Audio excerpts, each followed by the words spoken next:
কলিয়াবৰৰ হাতীমূৰাৰ এই মাথাউৰি বান্ধ ছিগাৰ লগে লগে আমাৰ প্ৰায় এই অঞ্চলৰ কেইবাখনো গাঁৱৰ ৰাইজ আতংকিত হৈছে। আতংকিত হোৱাৰ লগতে বহুখিনিয়ে নিজৰ পশুধনৰ পৰা আৰম্ভ কৰি খেতি বাতি সকলো হেৰুৱাবলগীয়া হৈছে। আমি এগৰাকী ৰাজহুৱা কৰ্মী হিচাপে ৰাইজৰ ওচৰত থিয় হৈ পেলাই চেষ্টা কৰিছোঁ যাতে যি পাৰোঁ যৎসামান্য সহযোগ কৰিবলৈ। কলিয়াবৰ যুৱ পৰিষদৰ কৰ্মকৰ্তাসকলৰ লগত আহি আজি কিছু খাদ্য সামগ্ৰী তেখেতসকলৰ মাজত বিতৰণ কৰিছোঁ। আমাৰ চৰকাৰলৈ দাবী বুলিয়ে ক'ম, পৰামৰ্শ বুলি ক'ব নোৱাৰোঁ কাৰণ মই বিশেষজ্ঞ নহয়। এটা কথাই যে মাথাউৰি আৰু কলং এই দুয়োটা বিষয় লৈ চৰকাৰে পুনৰ বিবেচনা কৰা উচিত, কাৰণ কলং বোৱতী কৰিবলৈ যাওঁতেই আজি এই সমস্যাৰ সন্মুখীন হ'বলগীয়া হ'ল।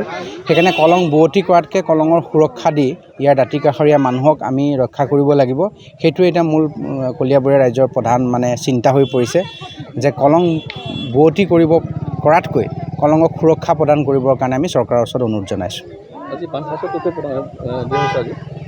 মাথাউৰিৰ কাষে কাষে থকা যিসকল বেছিকৈ ক্ষতিগ্ৰস্ত হৈছে প্ৰত্যেকখিনি মানুহৰ ওচৰলৈ আমি যুৱ পৰিষদৰ কৰ্মকৰ্তাসকল লৈ আহিছোঁ।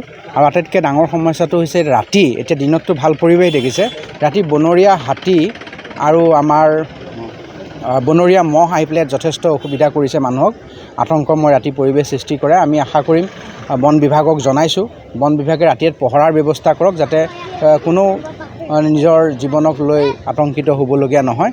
তাৰ কাৰণে বন বিভাগক আমি অনুৰোধ জনাইছোঁ পহৰা দিবৰ কাৰণে।